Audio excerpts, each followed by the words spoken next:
ಅದಾದಮೇಲೆ 27ನೇ ತಾರೀಕು ತನಕನೂ ಧ್ವಜ ಹಾರಾಟ ಆಗಿದೆ.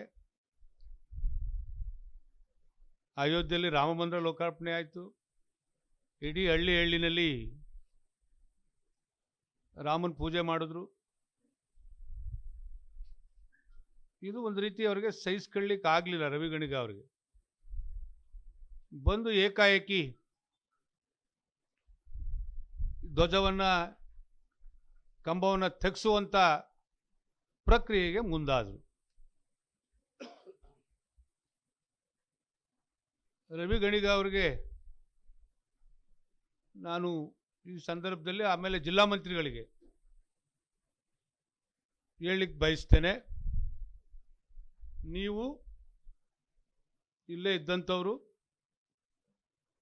ಗ್ರಾಮ ಪಂಚಾಯಿತಿಯಿಂದ ಡೆಲ್ಲಿಯ ತನಕ ನಮ್ಮ ಸರ್ಕಾರ ಇದ್ದಂಥ ಸಂದರ್ಭದಲ್ಲಿ ಒಂದು ಇಂಥ ಅಹಿತಕರವಾದಂಥ ಘಟನೆಗಳನ್ನು ಈ ಜಿಲ್ಲೆಯಲ್ಲಿ ನಡಿಲಿಕ್ಕೆ ಬಿಟ್ಟಿಲ್ಲ ಅಂತಕ್ಕಂಥದ್ದನ್ನು ಜ್ಞಾಪಿಸಲಿಕ್ಕೆ ನಾನು ಈ ಸಂದರ್ಭದಲ್ಲಿ ಹೇಳಲಿಕ್ಕೆ ಬಯಸ್ತೇನೆ. ನಾವು ಪ್ರಪ್ರಥಮ ಬಾರಿಗೆ ಅವರು ನಾವೆಲ್ಲ ಜಿಲ್ಲಾ ಪಂಚಾಯತ್ ಸದಸ್ಯರಾಗಿ ಜವಾಬ್ದಾರಿ ನಿರ್ವಹಿಸುವಂಥ ಸಂದರ್ಭದಲ್ಲಿ ಶಾಸಕರುಗಳ ರೀತಿ ಇಂಥ ಸೌಹಾರ್ದತೆಯನ್ನು ಕಾಪಾಡ್ತಕ್ಕಂಥ ಕಾರ್ಯಕ್ರಮಗಳನ್ನು ಮಾಡಿರ್ತಕ್ಕಂಥ ಇತಿಹಾಸ ಇದೆ ಅಂತಕ್ಕಂಥ ಮಾತನ್ನು ಜಿಲ್ಲಾ ಮಂತ್ರಿಗಳಿಗೆ ನಾನು ಜ್ಞಾಪಿಸಲಿಕ್ಕೆ. ಅದಾದಮೇಲೆ 27ನೇ ತಾರೀಕು ತನಕನೂ ಧ್ವಜ ಹಾರಾಟ ಆಗಿದೆ. ಅಯೋಧ್ಯೆಯಲ್ಲಿ ರಾಮ ಮಂದಿರ ಲೋಕಾರ್ಪಣೆ ಆಯಿತು. ಇಡೀ ಹಳ್ಳಿನಲ್ಲಿ ರಾಮನ ಪೂಜೆ ಮಾಡಿದ್ರು. ಇದು ಒಂದು ರೀತಿ ಅವರಿಗೆ ಸಹಿಸ್ಕೊಳ್ಳಿಕ್ಕೆ ಆಗಲಿಲ್ಲ ರವಿ ಗಣಿಗ ಅವರಿಗೆ. ಬಂದು ಏಕಾಏಕಿ ಧ್ವಜವನ್ನು ಕಂಬವನ್ನು ತೆಗೆಸುವಂಥ ಪ್ರಕ್ರಿಯೆಗೆ ಮುಂದಾದರು. ರವಿ ಗಣಿಗ ಅವರಿಗೆ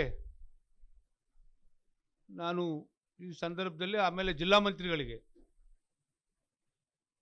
ಹೇಳಲಿಕ್ಕೆ ಬಯಸ್ತೇನೆ, ನೀವು ಇಲ್ಲೇ ಇದ್ದಂಥವರು, ಗ್ರಾಮ ಪಂಚಾಯಿತಿಯಿಂದ ಡೆಲ್ಲಿಯ ತನಕ ನಮ್ಮ ಸರ್ಕಾರ ಇದ್ದಂಥ ಸಂದರ್ಭದಲ್ಲಿ ಒಂದು ಇಂಥ ಅಹಿತಕರವಾದಂಥ ಘಟನೆಗಳನ್ನು ಈ ಜಿಲ್ಲೆಯಲ್ಲಿ ನಡಿಲಿಕ್ಕೆ ಬಿಟ್ಟಿಲ್ಲ ಅಂತಕ್ಕಂಥದ್ದನ್ನು ಜ್ಞಾಪಿಸಲಿಕ್ಕೆ ನಾನು ಈ ಸಂದರ್ಭದಲ್ಲಿ ಹೇಳಲಿಕ್ಕೆ ಬಯಸ್ತೇನೆ. ನಾವು ಪ್ರಪ್ರಥಮ ಬಾರಿಗೆ ಅವರು ನಾವೆಲ್ಲ ಜಿಲ್ಲಾ ಪಂಚಾಯತ್ ಸದಸ್ಯರಾಗಿ ಜವಾಬ್ದಾರಿ ನಿರ್ವಹಿಸುವಂಥ ಸಂದರ್ಭದಲ್ಲಿ ಶಾಸಕರುಗಳ ರೀತಿ ಇಂಥ ಸೌಹಾರ್ದತೆಯನ್ನು ಕಾಪಾಡ್ತಕ್ಕಂಥ ಕಾರ್ಯಕ್ರಮಗಳನ್ನು ಮಾಡಿರ್ತಕ್ಕಂಥ ಇತಿಹಾಸ ಇದೆ ಅಂತಕ್ಕಂಥ ಮಾತನ್ನು ಜಿಲ್ಲಾ ಮಂತ್ರಿಗಳಿಗೆ ನಾನು ಜ್ಞಾಪಿಸಲಿಕ್ಕೆ.